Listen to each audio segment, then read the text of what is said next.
Daikon is a delicious Japanese radish that I love growing in the garden. But did you know it also serves as an excellent cover crop? Let's talk about this.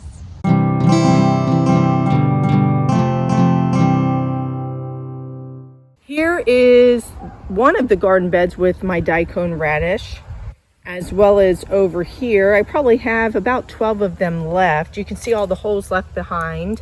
I have blessed family and friends with these radishes, and of course I have ingested them myself. They're absolutely delicious.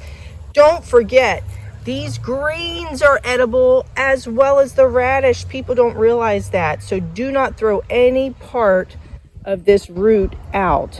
What I like about Daikon radish, one of the things as a cover crop, is it grows super fast. I'm talking within a few days, I usually see seedlings, and it takes no time for this beautiful foliage to develop. So you want a cover crop that's not going to take a whole lot of time to grow, and Daikon radish certainly fits the mold for that. The other thing, I don't know if you can tell, even though I've recently removed quite a bit of the radish here, there's not a whole lot of weeds. And that's one of the benefits of this cover crop with all this large foliage. It really does help with weed suppression. So compared to my other garden beds, there's definitely a lot less weeds. And you can certainly thank this foliage for that. Now, I grew these to eat them per se, but when you plant them as a cover crop, you do plant them a lot closer, which is fine. And it certainly helps with that weed suppression. All right.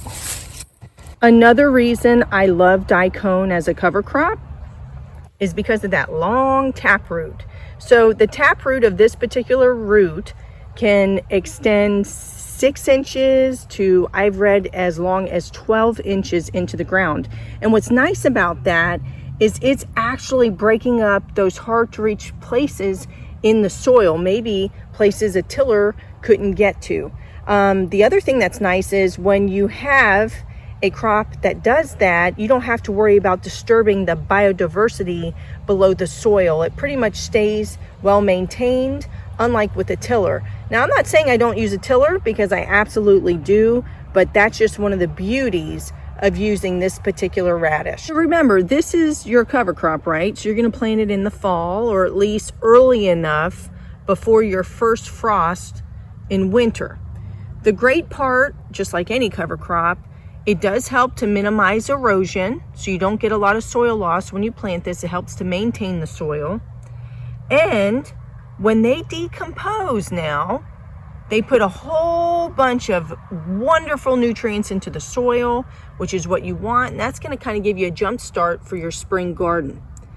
The other thing is, when they decompose, not only are they putting all those nutrients into the ground, but they're also leaving channels behind from those decomposed roots. Now remember, very long taproot, very deep root growth, and what that's going to do when those roots decompose is it's going to aerate the soil, of course, because it's leaving channels behind, and allow for better water infiltration. So you certainly cannot beat Daikon radish as a cover crop.